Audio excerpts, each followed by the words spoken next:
Hello नमस्कार साथियों। आज हम विशेषतः एक बिंदु के ऊपर चर्चा करने वाले हैं। उत्तर प्रदेश के अंदर, वैसे आप भी उत्तर प्रदेश में रहते होंगे तो जानते होंगे इस सूचना के बारे में, आपको कहीं ना कहीं थोड़ी बहुत तो खबर हुई हो गई। लेकिन इस सूचना का पूरा आधार क्या है और इसकी जरूरत क्यों पड़ी, इसके बारे में हम चर्चा करेंगे। क्या आधार है? तो जैसे आपने दिल्ली के बारे में सुना होगा, तो दिल्ली देश की राजधानी है। तो दिल्ली जब देश की राजधानी है तो बहुत सारे लोग दिल्ली में जाके बसना चाहते हैं। बहुत सारी फैक्ट्रियां होनी चाहती हैं, बहुत सारे सरकारी संस्थान वहां पे बसना चाहते हैं। बहुत सारे कह सकते हो कि और भी निवेश के जो संसाधन हैं या और व्यापारिक गतिविधियां हैं, वो सभी मुख्य रूप से दिल्ली में रहना चाहती हैं। लेकिन दिल्ली में तो इतना क्षेत्र नहीं। तो इस कारण से लोगों को क्या किया था, दिल्ली के आसपास के जो क्षेत्र हैं उनको दिल्ली जैसी संरचना डेवलप करके दे दी जाती है और फिर उसमें रहना चालू कर देते हैं। और इसी बिंदु को आपने सुना होगा कि देश की राजधानी दिल्ली है, लेकिन दिल्ली के जो आसपास के जिले हैं उनको हम राष्ट्रीय राजधानी क्षेत्र बोलते हैं, अर्थात नेशनल कैपिटल रीजन बोलते हैं, या जिसे शॉर्ट में हम एनसीआर नाम देते हैं। इसी संकल्पना को आधारित करते हुए अब उत्तर प्रदेश सरकार ने भी घोषित किया है कि हम एससीआर घोषित करेंगे। ये एससीआर क्या है? तो ये स्टेट कैपिटल रीजन होगा। पुनः वही संकल्पना कि आज उत्तर प्रदेश की राजधानी लखनऊ है और आप भी जानते हैं कि दूर दराज के लोग जो हैं वो लखनऊ में ही केंद्रित होना चाहते हैं। चाहे अपने आवास की बात करें, चाहे अपने रोजगार की बात करें, चाहे अपने नौकरी की बात करें, या डेवलपमेंट से संबंधित जितनी भी चीजें हों। इवन सरकार भी चाहती है कि हमारे जितने भी ऑफिशियल वर्क हों वह राजधानी से ही संभावित पूरी तरीके से डेवलप किए जाए। लेकिन जगह तो कम है, तो उस जगह की कमी को कैसे दूर किया जाए? तो जैसे केंद्र सरकार में आपको एनसीआर का कॉन्सेप्ट देख मिलता है कि राजधानी के चारों तरफ के क्षेत्र को इस तरीके से विकसित कर दिया जाए ताकि लोगों को कोई परेशानी ना हो, वहां पे लोग निवास कर पाए। अब उसी को आधारित करते हुए उत्तर प्रदेश सरकार भी क्या करेगी, राज्य के संदर्भ में जो लखनऊ क्षेत्र है उस लखनऊ के आसपास के कुछ जिलों को चिन्हित करके इसमें क्या करेगी, डेवलप करेगी। तो यही पूरी एक संकल्पना है। विशेषतः अगर इसकी बात करें तो आप देख सकते हैं, चूंकि ये लखनऊ उत्तर प्रदेश का राज्य का जो एक केंद्र बिंदु है उसके रूप में अगर देखा जाए तो यही क्षेत्र इसमें चुने गए हैं। क्योंकि आप भी जानते हैं लखनऊ तो मुख्य राजधानी है, लेकिन लखनऊ के पास पड़ने वाले 7 प्रमुख जिले इसमें चुने जा रहे हैं। कौन कौन से? सीतापुर, इसके अलावा बाराबंकी, फिर आपके रायबरेली, और फिर आपका कानपुर नगर, और फिर आपका कानपुर देहात और उन्नाव। लखनऊ इसमें ऑलरेडी है। तो कुछ इस तरीके से एक आपका क्षेत्र हो जाएगा। अब इस क्षेत्र की जरूरत क्यों थी? वही थी हमारे यहाँ पे इसको डेवलप कौन करेगा, तो ध्यान रखिएगा आवास और शहरी नियोजन विभाग के द्वारा इसको डेवलप किया जाएगा। साथ ही साथ आवास विकास परिषद और जो भी शहरी विकास प्राधिकरण के अलग अलग प्रकार के संस्थान होते हैं, संयोग से इनकी बैठक चल रही थी और उसी बैठक में इसका प्रस्ताव रखा गया कि आज लोगों की हमारी जो जरूरत है उसे कैसे पूरा किया जाए और उनको एक ऐसा वातावरण उपलब्ध कराया जाए। तो उसके लिए लखनऊ और उसके आसपास के जिले, खास करके उन्नाव, सीतापुर, रायबरेली, बाराबंकी, कानपुर नगर, कानपुर देहात को एससीआर के अंदर शामिल किया जाए। ये अभी कॉन्सेप्ट में आया है, इसका प्रपोजल इन लोगों को दे दिया गया है। अब ये लोगों जो लोकेशन उसको चिन्हित करेंगे और उसके हिसाब से डेवलपमेंट के ऊपर आधारित कार्यविधियां संचालित की जाएंगी।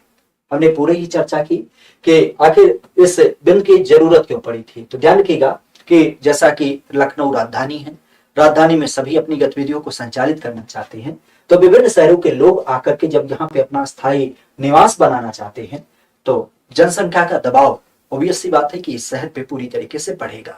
और जब जनसंख्या का दबाव पड़ेगा तो अलग अलग प्रकार की शिकायतें, जैसे नाली की समस्या, सड़क की समस्या, जाम की समस्या, इवन अगर देखा जाए तो और भी विभिन्न प्रकार की जैसे बिजली की समस्या, आवास की समस्या, ये हमेशा देख मिलती है।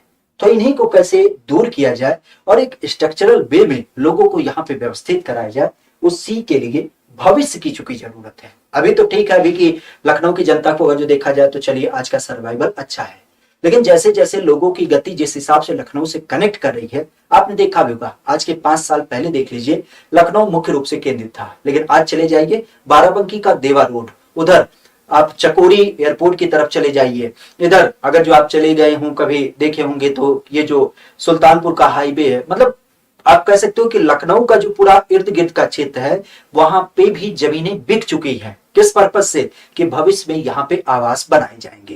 ये तो एक्चुअल लखनऊ की बात है।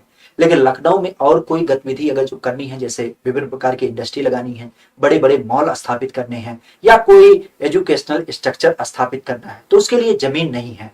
और उन्हीं सारी संकल्पनाओं को दूर करने के लिए यहाँ पे क्या होगा, जैसे देश के संदर्भ में राष्ट्रीय राजधानी क्षेत्र है, उसी के तर्ज पर उत्तर प्रदेश में क्या होगी, ये राज्य राजधानी क्षेत्र डेवलप किया जाएगा। 7 इसके जिले चिन्हित किए गए हैं। आज अगर जो देखा जाए तो जैसा कि हमने चर्चा भी किया, एनसीआर की जब बात की जाए तो एनसीआर में हमारे यहाँ पे खास करके उत्तर प्रदेश के अगर बात की जाए तो उत्तर प्रदेश के 8 जिले शामिल है। एनसीआर देश वाला जो है गाजियाबाद, मेरठ, बागपत, हापुड़, गौतम बुद्ध नगर, मुजफ्फरनगर, बुलंदशहर, शामली। और इसमें अगर देखा जाए तो आपके हरियाणा और राजस्थान के भी शहर कुछ पूरी तरीके से जुड़े हैं और इससे एक पूरा क्षेत्र निर्मित होता है जो राज्य के अलावा खास करके उस राष्ट्र की राजधानी को निर्मित करता है। आज अगर देखा जाए तो अगर जो इस राज्य राजधानी क्षेत्र को बना दिया जाता है और लोगों को इससे कनेक्ट कर दिया जाता है तो एक बड़ी आपके डेवलपमेंट की रीढ़ बन जाएगी, एक नजीर बन के सामने आएगी और जिससे कहीं न कहीं हम अपने लोगों को कुछ जो बेसिक सुविधाएं हैं वो दे पाएंगे।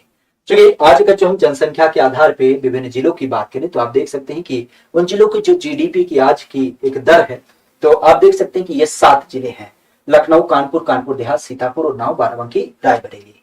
जिसमें सबसे ज्यादा जो जीडीपी है वो आपके लखनऊ और कानपुर का है। बाई चांस अगर जो इस डेवलपमेंट को हम कानपुर, उन्नाव, बाराबंकी, रायबरेली, सीतापुर में अप्लाई करेंगे तो यहाँ पे भी जीडीपी बढ़ने के पूरे आसार होंगे, क्योंकि यहाँ पे एक बड़ी जनसंख्या क्या होगी, इससे कनेक्ट होगी तो उसको भी सीधे इसका लाभ मिलेगा। और लखनऊ और जो कानपुर के ऊपर एक शहरी दबाव बनता है जनसंख्या का, उससे भी क्या होगा, कहीं न कहीं विस्तार करने में एक पूरा फायदा मिलेगा। हालांकि ये जो पूरा राज्य राजधानी क्षेत्र बनाया जा रहा है, ऐसी संकल्पना की जब इसका पूरा एक रूपरेखा बन के तैयार होगा, क्योंकि इसकी जब बात करते हैं तो इसमें जो पूरा आने वाला क्षेत्रफल होगा वह किस तरीके से होगा, वह होगा 27,067 वर्ग किलोमीटर। कितना? 27,067 वर्ग किलोमीटर।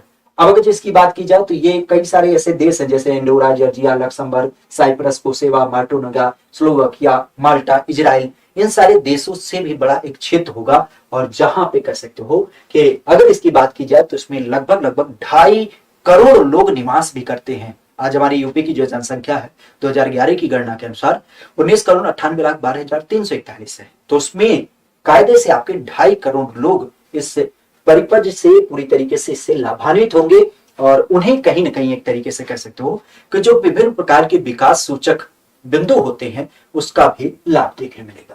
तो खासा ध्यान रखिएगा, इकोनॉमिक प्रोस्पेक्टर से भी, राज्य के डेवलपमेंट के लिए भी और लोगों के डेवलपमेंट के लिए भी ये काफी महत्वपूर्ण बिंदु हो जाता है कि स्टेट कैपिटल रीजन आपका क्या किया जाए। जब हम उत्तर प्रदेश को एक ग्रोथ हब के रूप में डेवलप करना चाह रहे हैं तो इसकी एक पूरी जरूरत आपकी देखने मिलती है। हमने बताया भी कि इसके लिए पूरी तरीके से निर्देश वगैरह दे दिया गया है, कमेटी वगैरह आइडेंटिफाई कर दी गई है। अब वो लोग क्या करेंगे कि जो जिले हैं इन जिलों में पूरी तरीके से चिन्हित एरिया को कैसे डेवलप किया जाए उसके लिए पूरा एक प्लान वे बनाएंगे और उसके हिसाब से क्या किया जाएगा, क्योंकि लखनऊ पे एक जनसंख्या का दबाव कैसे कम किया जा सके उसको यहाँ पे रेखांकित करेंगे। ठीक है, उम्मीद करते हैं दी गई जानकारी पसंद आई होगी। अगर समझ में आई है, पसंद आती है तो इसे लाइक और अन्य दोस्त मित्रों के साथ भी साझा कर दीजिएगा। आज के लिए इतना ही, मिलते हैं किसी नए बिंदु, किसी नए पहलू के साथ। Thank you, all the best.